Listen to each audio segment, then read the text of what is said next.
কৃষ্ণব্রত, যে ছবিটা এই মুহূর্তে আমরা রিপাবলিক বাংলার পর্দায় দেখাচ্ছি, যেখানে দেখা যাচ্ছে তৃণমূল নেতার দাদাগিরি চলছে, সেটাও আবার পুলিশের সামনে, তাহলে পুলিশের ভূমিকাটা কি থাকছে?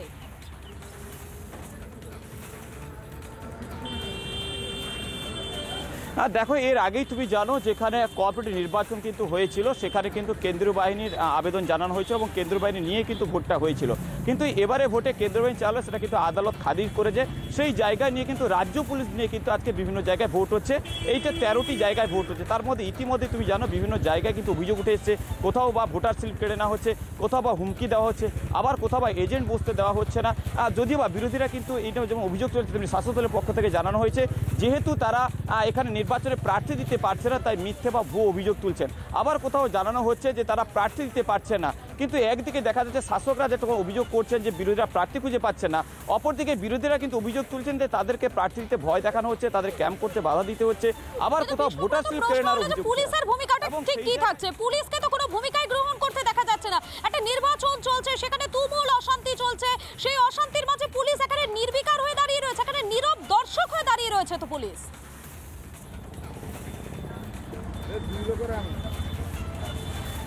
দেখো দেখো যেখানে বিরোধীরা কিন্তু বারবার সেখানে অভিযোগ তুলেছেন যে এই যে ভোট, সেই ভোট কিন্তু শান্তিপূর্ণ করতে হলে কেন্দ্রীয় বাহিনী দরকার। এর আগে আমরা দেখেছিলাম যে কেন্দ্রীয় বাহিনীকে বুথের পর্যন্ত প্রবেশ করতে দেওয়া হচ্ছে না, যারা রয়েছেন কেবলমাত্র ভোটার স্লিপ ছাড়া প্রবেশ করতে দেওয়া হচ্ছে না। এখানে কিন্তু আমরা বিভিন্ন জায়গায় অবাধে প্রবেশ করছেন এবং ভিতরে ঢুকছেন, তারা কিন্তু ক্যাম্পের মধ্যেও ঢুকছেন, এমনটাই জানা যাচ্ছে।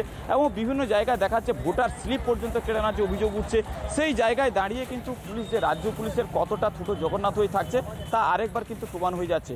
তবে সেই জায়গায় দাঁড়িয়ে আরেকবার বিরোধীরা কিন্তু অভিযোগ তুলছেন, কিন্তু শাসক সেই অভিযোগকে কার্যত নস্যাৎ করে দিচ্ছেন। কেন?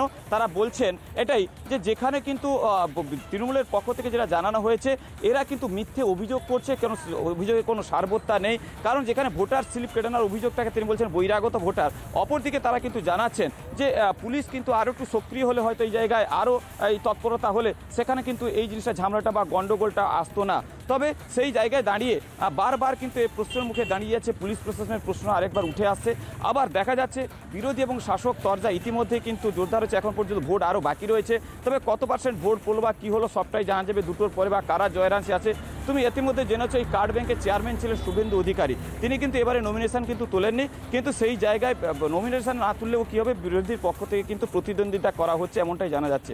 এবং সেই জায়গায় শাসকরা কিন্তু অভিযোগ করছেন যে তারা কিন্তু আজকে লড়াই ময়দানে নেই। 26-এ যেহেতু বিধানসভা ভোট রয়েছে, তার আগেই তারা বলছেন তারা কিন্তু জয় করছেন এবং পুনরায় কিন্তু ক্ষমতায় আসছেন। তবে এই যে ভোট, এই ভোটকে কেন্দ্র করে একের পর এক ঘটনা, একের পর অশান্তি বিক্ষিপ্ত, যেখানে দেখা যাচ্ছে সময় ভোটে কেন্দ্রীয় বাহিনীকে নামানো হয়েছে, আজকে যখন রাজ্য পুলিশের জায়গায় নামানো হচ্ছে, সব মিলিয়ে কিন্তু রাজ্য পুলিশের কিন্তু একটা বড় প্রশ্ন মুখে দাঁড়িয়ে যাচ্ছে। এবং সেই জায়গায় পরবর্তীকালে নির্বিঘ্নে বিধানসভা ভোট হতে পারবে কিনা, যেখানে 26-এর বিধানসভা ভোট রয়েছে, যেখানে দেখা যাচ্ছে সমবায় ভোটগুলিতে অশান্তি, হাতাহাতি, মারপিট এবং ঘটনা ঘটছে, সেই জায়গায় যে 26-এ ভোট অবাধ বা কী করে হবে তা নিয়ে কিন্তু ইতিমধ্যে প্রশ্নচিহ্ন দাঁড়িয়ে যাচ্ছে।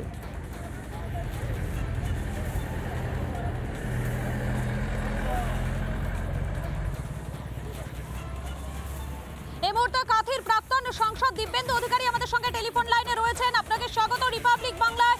কাঁথি সমবায় ভোট ঘিরে রীতিমতো ধুন্ধুমার পরিস্থিতি তৈরি হলো, কিন্তু প্রশ্ন উঠছে এই যখন এখানে ধুন্ধুমার পরিস্থিতি, তখন তো পুলিশকে দেখা যাচ্ছে একেবারে নীরব দর্শকের ভূমিকায়। দেখুন, এই রাজ্যে পুলিশ আছে বলে কারোর যদি আস্থা থাকে পুলিশের প্রতি, এটা নিষ্ফলা। মহামান্য উচ্চ আদালত বারে বারে বলেছেন পুলিশের ভূমিকা সম্পর্কে, এবং আপনারা জানেন কেবল সমবায় ভোট নয়, সাধারণ নির্বাচনও যখন হয় বাইরের থেকে পুলিশের ভূমিকা মানুষ প্রত্যক্ষ করেছেন। আর আমাদের সবথেকে দুর্ভাগ্যের বিষয় যে শান্তিপূর্ণ অবাধ নির্বাচন বাংলায় বামপন্থীদের সময়ও আমরা নির্বাচন দেখেছি। এই ধরনের সমবায়ের ভোট, সামান্য সমবায় ভোট, যে সেই ভোটকে কেন্দ্র করে যে ধরনের আচরণ পুলিশ করছে, এই আচরণ আমরা নিন্দা করি। এবং ভারতীয় জনতা পার্টি সরাসরি এই নির্বাচনে প্রতিদ্বন্দ্বিতা না করলেও যারা এই সমপন্ন আমাদের সাথে আছেন তাদের আমরা সমর্থন দিয়েছি। তো স্বাভাবিক কারণে এখানে যে পুলিশের ভূমিকা, সারা রাজ্যে একই অবস্থা, আগামী দিনে আপনারা জানেন যে রাজ্যের আইন শৃঙ্খলা কোথায় যেতে পারে। আমাদের রাজ্যের সর্বোচ্চ নেতৃত্ব তারা ইতিমধ্যে উত্থাপন করেছেন এবং আপনারা জানেন রাজ্যের বিভিন্ন প্রান্তে আগামী দিনে ঈদ আছে এবং রামনবমী আছে। আমি মাননীয় মহামহিম রাজ্যপাল মহোদয়ের কাছে আবেদন রাখবো যে রাজ্যে পুলিশের যে এই ভূমিকা, এই ভূমিকা সম্পর্কে তিনি পুনর্বিবেচনা করুন এবং তিনি যথাযোগ্য ব্যবস্থা। রাজ্য পুলিশের এই ভূমিকা নিয়েই তো প্রশ্নটা উঠছে, যেখানে দেখা যাচ্ছে যে রীতিমতো তৃণমূল নেতারা তারা দাদাগিরি করছে কিন্তু পুলিশ চুপ রয়েছে। ভোটারদের থেকে স্লিপ কেড়ে নেওয়ার অভিযোগ উঠছে কিন্তু পুলিশ কার্যত চুপ। পুলিশ তো দলদাসে পরিণত হয়েছে। এরা ডিএ না পেলেও বলে এরা খুশি। এদের উপরতলার পুলিশের অফিসারেরা ভালোরা, নিচের তলার পুলিশের কর্মীরা খারাপ, চোর। একথা মাননীয় মুখ্যমন্ত্রী নিজে বলেছেন। এরপরেও যদি পুলিশকে এইভাবে দেখতে হয়, নির্লজ্জতা, এই নির্লজ্জতার সীমা নেই। সীমাহীন দলদাস পুলিশ, এই পুলিশকে দিয়ে বাংলার কোনো নির্বাচন শান্তিতে হবে বলে আমার মনে হয় না।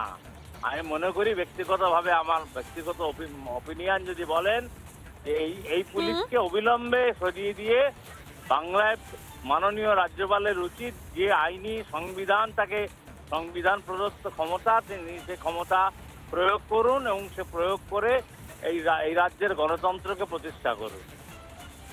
একেবারেই ধন্যবাদ। আমাদের সঙ্গে টেলিফোন লাইনে ছিলেন প্রাক্তন সাংসদ দিব্যেন্দু অধিকারী, আপনাকে ধন্যবাদ।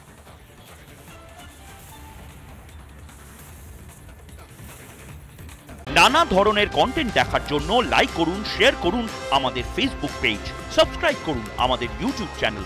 পাশাপাশি অন্যান্য ব্রেকিং নিউজের জন্য অবশ্যই চোখ রাখুন রিপাবলিক বাংলায়।